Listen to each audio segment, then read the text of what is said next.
अस्सलाम वालेकुम मेरे लोग, मैं एक बार दोबारा खुश आमदीद। पाकिस्तान इंडिया कॉन्फ्लिक्ट सिचुएशन आज दूसरी रात भी, यानी कि 7 और 8 मई की बीच की रात भी भारत की जानिब से दरअंदाजी की कोशिश की गई है। अब से चंद मिनटों पहले DGISPR की जानिब से प्रेस ब्रीफिंग दी गई, मीडिया को ब्रीफ किया गया कि 12 ड्रोन्स का मलबा इस वक्त पाकिस्तान के मुख्तलिफ शहरों में पड़ा हुआ है। इसको कलेक्ट किया जा रहा है, यानी कि पाकिस्तान ने भारत के 12 ड्रोन मार गिराए हैं। ये इसराइली मेड ड्रोन्स हैं, हेरोन ड्रोन्स ये कहलाते हैं। इनकी क्या खसूसियत है, इस पर भी बात करते हैं। अब सिचुएशन ये है कि कल की इन अटैम्प्ट्स के नतीजे में, और DGISPR का कहना था कि जिस वक्त वो बात कर रहे हैं इस वक्त भी भारत की जानिब से दरअंदाजी की मुख्तलिफ़ कोशिशें की जा रही हैं, और पाक फ़ौज भरपूर तरीके से न सिर्फ उन ड्रोन्स को और दीगर तरीक़ों को इंटरसेप्ट कर रही है, बल्कि उनका मुकाबला कर रही है और उनको ज़मीं बोझ भी कर रही है। तो पाक फ़ौज को सलाम, उनकी काविशों को सलाम।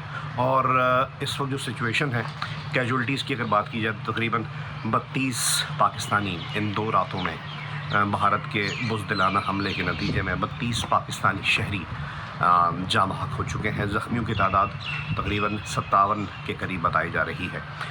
कल रात का जो हमला हुआ है, यानी कि जो रात गुजरी है उसका जो हमला हुआ है, उसके नतीजे में एक शहरी शहीद हुआ है और 4 फ़ौजी जवान ज़ख्मी हुए हैं। ये कहना अब से कुछ देर पहले DGISPR की जानिब से, जब वो मीडिया को ब्रीफ़ कर रहे थे। जिन इलाकों में ये ड्रोन्स के मलबे पड़े हुए हैं उसमें सिंध और बलूचिस्तान के इलाके हैं, और जो शहर हैं उसके वो हैं लाहौर, बहुत इम्पोर्टेंट शहर। इसके अलावा गुजरावाला, चकवाल, रावलपिंडी, अटक, बहावलपुर, मियानो सिंध का इलाका है, और छोर। इसके अलावा कराची में भी आप देख रहे होंगे सोशल मीडिया पे फुटेज एक घूम रही है, काफ़ी सर्कुलेट की जा रही है। तो कराची का भी एक इलाका है जहाँ पर ड्रोन का मलबा गिरा हुआ है। इसराइली मेड ड्रोन हैं ये, और हेरोन ड्रोन कहलाते हैं। सर्वेलेंस ड्रोन है, इनकी परवाज़ बहुत ऊंची होती है और बहुत तरीक़ों से ये बच जाते हैं डिटेक्ट होने से, और ये वॉर जोन में काफ़ी अरसे तक मूव कर सकते हैं, महवे परवाज़ रह सकते हैं। इन्हीं ड्रोन्स को मार गिराया है पाक फ़ौज की जानिब से। अच्छा, जो ये कल अटैम्प्ट्स हुई हैं, और DGISPR का कहना था कि अटैम्प्ट्स रुकी नहीं हैं और पाक फ़ौज की जवाबी कार्रवाइयाँ भी रुकी नहीं हैं, तो उसमें एक शहादत हुई है।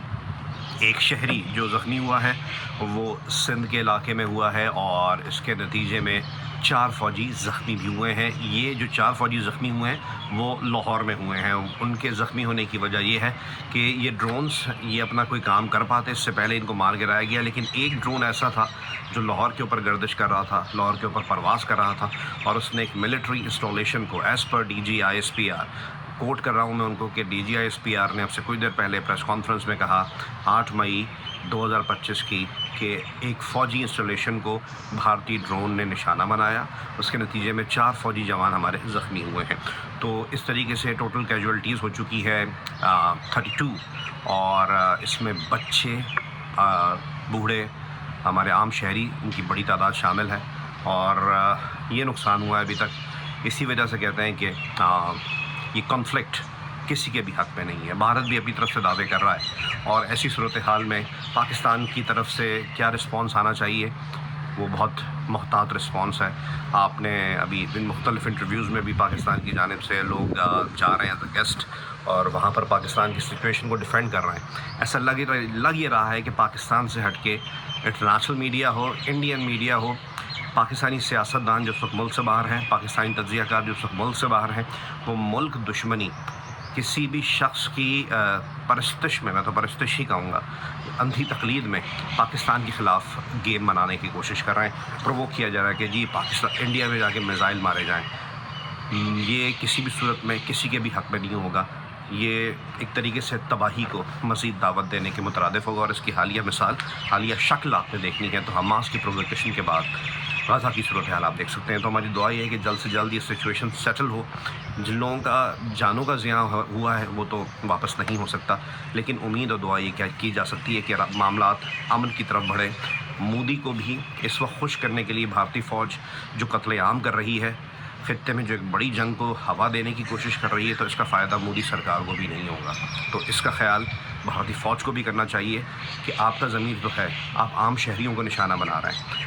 इसका मतलब यही है कि अल्लाह न करे अगर ये फ़ौज मुख्तलिफ़ फ़ौजों में हम देखते हैं कि जंगें होती हैं, اللہ نہ کرے اس دفعہ کی پاکستان انڈیا اگر جنگ، اللہ نہ کرے میرے منہ میں خاک، اگر آگے بڑھتی ہے تو اس میں فوجی محاذ پر تو شاید کم لڑائی ہوگی، یہ فضائی میزائل آنا، ڈرونز کے ذریعے اٹیک کرنا، اس کے نتیجے میں الٹیمیٹلی ہم نے یہ بھی دیکھا کہ غزہ میں کیا ہوا، کچھ عرصے پہلے افغانستان میں ہم دیکھ رہے تھے، تو اس میں شہری املاک کو نہ صرف نقصان پہنچتا تھا، شہری بڑی تعداد میں اس میں اپنی جان سے بھی جاتے تھے، جس میں بچے اور خواتین، کوئی اس میں قید نہیں ہوتی کہ کون ہے کون نہیں ہے۔ ڈرون کوئی میزائل جب داغتا ہے یا کسی بھی طریقے سے میزائل داغا جاتا ہے تو وہ یہ سینسر نہیں کرتا کہ یہ بچہ ہے، عورت ہے، مرد ہے، فوجی ہے، سویلین ہے، کیا ہے، وہ صرف نقصان کرتا ہے اور وہ نقصان انسانی جان کا ہوتا ہے۔ تو یہ انفارمیشن آپ تک ابھی پہنچانے کی ہمارا مقصد تھا کہ ہم آپ کے لیے ویڈیو کے ذریعے انفارمیشن پہنچائیں۔ اگر کوئی غلطی یا کوتاہی اس ویڈیو میں ہو گئی ہو، میرے کو الفاظ برے لگے تو اس کے لیے آپ سے پیشگی معذرت چاہتا ہوں۔ بہت شکریہ۔